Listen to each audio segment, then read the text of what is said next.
दोस्तों, काफी सारे भाई पूछ रहे हैं कि इस बार यानी कि 2025 में मुहर्रम महीने का चांद कब नजर आएगा, यानी कि चांद रात कब होगी, और यौम आशूरा यानी कि 10 मुहर्रम का दिन अंग्रेजी कितनी तारीख को होगा और दिन क्या होगा।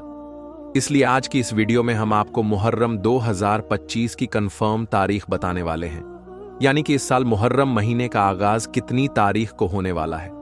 और इसके साथ ही आपको 5 ऐसे काम भी बताने वाले हैं जिनको आप इस बार यानी कि मुहर्रम 2025 के मौके पर भूल कर भी ना करें, वरना आप लोग बहुत बुरे फंस जाओगे।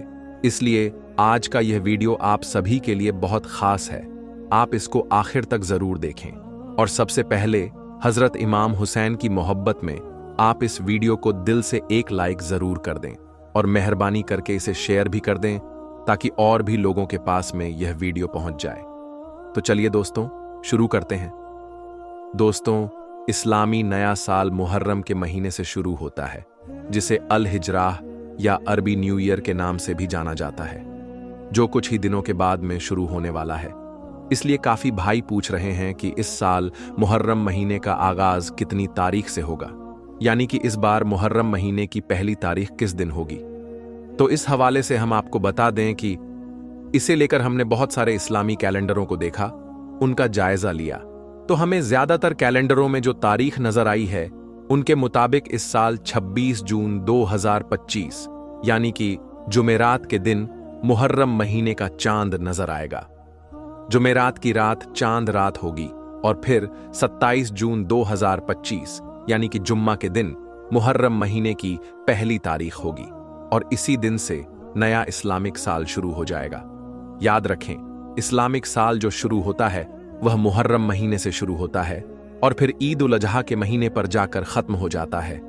तो इस बार 27 जून 2025 को मुहर्रम महीने की पहली तारीख होगी और इस हिसाब से देखा जाए तो फिर 6 जुलाई 2025 यानी कि इतवार के दिन मुहर्रम महीने की 10 तारीख होगी और यही आशूरा का दिन होगा और इसी दिन आशूरा का रोजा रखा जाएगा। और यही दिन यानी कि 10 मुहर्रम का दिन ही हजरत इमाम हुसैन की शहादत का दिन है। इसी दिन इमाम हुसैन की शहादत हुई थी। बहुत सी जगहों पर इमाम हुसैन की याद में 10 मुहर्रम के दिन ताज़िये भी निकाले जाते हैं, जो इस बार 6 जुलाई 2025 का दिन होगा इंशाअल्लाह। अब दोस्तों, मुहर्रम के महीने को लेकर हम आपको यह भी बता दें कि इसे लेकर लोगों में बहुत सारी गलतफहमियां भी बनी हुई हैं। कोई कहता है कि मुहर्रम के महीने में शादी ब्याह नहीं करना चाहिए, यानी कि कुछ लोग मुहर्रम के महीने में शादी ब्याह करना नाजायज समझते हैं। ऐसे लोग खास करके 1 से लेकर 10 मुहर्रम तक ना ही घर में कोई शादी ब्याह करते हैं और ना ही इन दिनों में कोई नया कपड़ा पहनते हैं। और यही नहीं, कुछ लोग तो मुहर्रम के महीने में अपने घर में मछली, गोश्त और अच्छे पकवान भी नहीं बनाते हैं। इसके अलावा कुछ लोग तो ऐसे भी हैं जो मुहर्रम के इन 10 दिनों में अपने घर में चूल्हा तक नहीं जलाते हैं और ना ही अपने घर की साफ सफाई करते हैं, यानी कि झाड़ू वगैरह नहीं लगाते हैं। और यही नहीं, कुछ लोग तो 1 से लेकर 10 मुहर्रम के बीच अपने कपड़े भी नहीं बदलते हैं। और ऐसे लोग 1 से लेकर 10 मुहर्रम तक हजरत इमाम हुसैन रजी अल्लाहु ताला अन्हु के सिवाय किसी और वली औलिया की फातिहा भी नहीं दिलाते हैं। ऐसे लोगों का कहना होता है कि वह ताजियों को दफन करने के बाद ही अपने घरों में रोटियां बनाएंगे और अपने कपड़े बदलेंगे। तो दोस्तों, इस हवाले से हम आपको बता दें कि यह सारी की सारी बातें जाहिलाना हैं, झूठ और मनगढ़ंत हैं। इन बातों का इस्लाम से कोई भी वास्ता नहीं है। इन बातों का इस्लाम में कहीं पर भी कोई जिक्र नहीं आया है। इसका सही मसला तो यह है कि मुहर्रम के महीने में शादी ब्याह करना, नए कपड़े पहनना, मछली और गोश्त खाना नाजायज नहीं है। इन कामों को करने से इस्लाम हमें नहीं रोकता है। इनमें से बहुत सारी बातें तो शोक की वजह से फैली हुई हैं और आपको मालूम है कि इस्लाम में शोक करना, मातम करना हराम है। इसलिए याद रखें, मुहर्रम के महीने में आप जो भी चाहो खा सकते हो, किसी भी वली औलिया की फातिहा भी दिला सकते हो और यही नहीं, जैसे चाहो वैसे कपड़े भी पहन सकते हो। हकीकत तो यह है कि इस्लाम में किसी भी महीने में शादी ब्याह करना मना नहीं है, यानी कि इस्लाम हमें किसी भी महीने में शादी ब्याह करने से नहीं रोकता है। सोचो, अगर इस्लाम में ऐसा होता तो हर बात हमें हमारे प्यारे नबी ने बताई है, तो इस पर भी हमारे प्यारे नबी हमारी रहनुमाई जरूर कर देते, यानी कि इस बारे में भी हमें जरूर बता देते।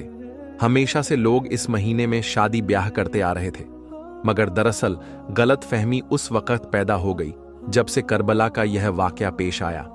शिया लोगों ने अपनी तबीयत के हिसाब से मुहर्रम के महीने में मातम करना शुरू कर दिया था, और इस महीने में खुशियों के काम जैसे कि शादी ब्याह करना, नए कपड़े पहनना, मछली और गोश्त खाना जैसे काम ना करने की बात समाज में फैला दी। याद रखें, अगर करबला की वजह से मुहर्रम के महीने में शादी ब्याह करना मना होता तो फिर सफर से लेकर जिलहिज्जा तक किसी भी महीने में हम शादी ब्याह नहीं कर सकते थे, क्योंकि सभी महीनों में किसी न किसी वली औलिया या अल्लाह के खास बंदे की वफात या शहादत जरूर हुई है। इसीलिए ये सब बातें गलत और मनगढ़ंत हैं। इनका इस्लाम से कोई भी लेना देना नहीं है। लेकिन हां, 7 काम ऐसे जरूर हैं जिनके बारे में फरमाया गया है कि इन 7 कामों को आप मुहर्रम के महीने में भूल कर भी ना करें, यानी कि मुहर्रम के महीने में आप ये 7 काम हरगिज ना करें, वरना आप लोग तबाह और बर्बाद हो जाओगे। नंबर 1, बेपर्दा।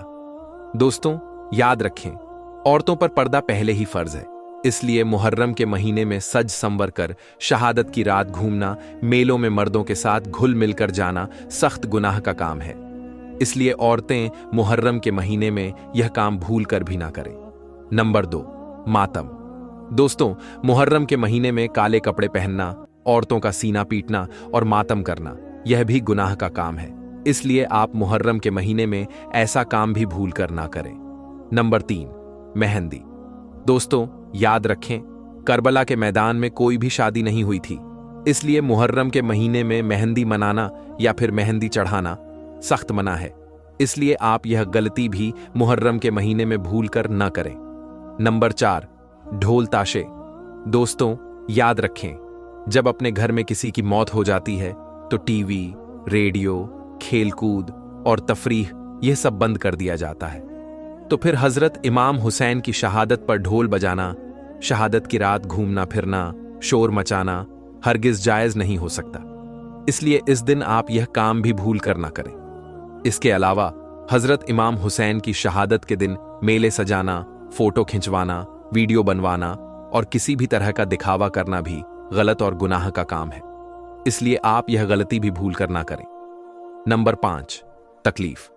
दोस्तों, मुहर्रम के महीने में खतरनाक औजारों से खेलना, अपने जिस्म को तकलीफ देना भी बहुत गलत काम है, इसलिए आप मुहर्रम के महीने में यह गलती भी भूल कर ना करें, यानी कि आप अपने आप को तकलीफ ना दें। आला हजरत इमाम अहमद रजा खान का फतवा है कि मुहर्रम के महीने में ढोल बजाना, औरतों का सीना पीटना, काले कपड़े पहनना, अपने जिस्म को जानबूझकर तकलीफ देना, तलवार, सुई और लोहे के किसी भी औजार से अपने जिस्म को जख्मी करना, यह सब काम नाजायज है, क्योंकि मुहर्रम का दिन इस्लाम के लिए गम का दिन नहीं, बल्कि इस दिन हजरत इमाम हुसैन की शहादत से इस्लाम को नई जिंदगी मिली थी। दोस्तों, अब आपको 8 ऐसे काम बताते हैं जिनको आप मुहर्रम के महीने में जरूर करें, यानी कि इन 8 कामों को मुहर्रम के महीने में हर मुसलमान जरूर करे।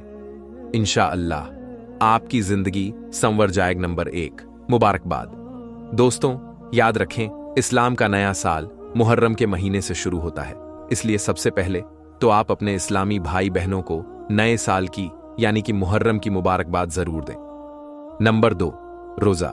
दोस्तों, मुहर्रम के महीने में सबसे अफजल काम है रोजा रखना, इसलिए हर मुसलमान को चाहिए कि वह मुहर्रम के महीने में कसरत के साथ 9 और 10 तारीख के 2 रोजे जरूर रखे। नंबर 3, कुरान पढ़े। दोस्तों, हर मुसलमान को चाहिए कि वह मुहर्रम के महीने में कुरान पाक की तिलावत भी जरूर करे, नफिल नमाज पढ़े, नजर नियाज, इसाले सवाब करें, जिक्र शहादत की महफिल सजाए और उनमें शिरकत करें, और मुहर्रम का रोजा रखकर करबला वालों की भूख और प्यास को याद करें। नंबर 4, शरबत। दोस्तों, हर मुसलमान को चाहिए कि वह मुहर्रम के महीने में शरबत या हलीम बनाकर फातिहा जरूर दिलवाए और जगह जगह पर प्यासे लोगों को पानी पिलाने का इंतजाम भी करे। नंबर 5, गरीबों की मदद। दोस्तों, हर मुसलमान को चाहिए कि वह मुहर्रम की 10वीं तारीख को गुस्ल करें, सुरमा लगाएं, यतीमों के सरों पर मोहब्बत से हाथ फेरे, यानी कि गरीबों की खूब मदद करें। नंबर 6, तौबा और इस्तिग़फ़ार। दोस्तों, हर मुसलमान को चाहिए कि वह मुहर्रम के महीने में अल्लाह से गिड़गिड़ाकर दुआ करें, अपने गुनाहों की सच्चे दिल से तौबा करें। बेशक अल्लाह पाक इस महीने की बरकत से आपको जरूर बख्श देगा। नंबर 7, इबादत। दोस्तों, हर मुसलमान को चाहिए कि वह मुहर्रम के महीने में अल्लाह पाक की खूब इबादत करें और हजरत इमाम हुसैन की शहादत को बयान करें। नंबर 8, मजबूत इरादा। दोस्तों, हर मुसलमान को चाहिए कि वह मुहर्रम के महीने में यह नसीहत भी जरूर करे, या अल्लाह, हजरत इमाम हुसैन ने तेरे दीन की खातिर अपनी गर्दन कटवा दी। अगर जरूरत पड़ी तो हम भी इंशाअल्लाह तेरी राह में कुर्बान हो जाएंगे। तो दोस्तों, अब तो आप भी समझ गए होंगे कि मुहर्रम के महीने में क्या करें और क्या ना करें। इसके अलावा आप कमेंट बॉक्स में यह भी जरूर बताएं कि मुहर्रम के महीने में ताज़ियादारी होनी चाहिए या नहीं, यानी कि मुहर्रम के महीने में ताज़िया निकालना सही है या गलत है। अल्लाह पाक से दुआ है कि अल्लाह ताला हमें और आपको सही और गलत को समझने की तौफीक अता फरमाए और दीन के लिए मर मिटने का जज्बा पैदा करे। आमीन, अल्लाहुम्मा आमीन। एक बार आप भी कमेंट बॉक्स में आमीन जरूर लिख दें। दोस्तों, अजान एक अल्लाह का कलाम है, यानी कि अजान को किसी ने लिखा या किसी ने बनाया नहीं है, बल्कि अल्लाह की तरफ से हम इंसानों के लिए भेजा गया एक कलाम है, ताकि इसके जरिए से लोगों को नमाज के लिए मस्जिद में इकट्ठा किया जा सके। इसी वजह से हर रोज 5 वक्त की अजान दी जाती है। आज पॉलिटिक्स की वजह से भारत का माहौल कुछ ऐसा बन गया है कि जगह जगह पर लोग अजान पर एतराज करते हुए नजर आ रहे हैं। ये लोग शायद इस बात को भूल गए हैं कि जब अल्लाह का अजाब आता है तो इंसान को संभलने तक का मौका नहीं मिलता और इंसान तबाह और बर्बाद होकर रह जाता है। आज की इस वीडियो में हम आपको एक ऐसे शख्स के बारे में बताने वाले हैं जो अजान से सख्त नफरत किया करता था, और यही नहीं, एक बार तो उसने अजान देने वाले को गालियां दी और तो और उसे थप्पड़ भी मार दिया और अजान भी बंद करवा दी। उसके बाद उस शख्स के साथ जो कुछ हुआ उसके बारे में जानकर यकीनन आप लोग भी हैरान और परेशान हो जाओगे।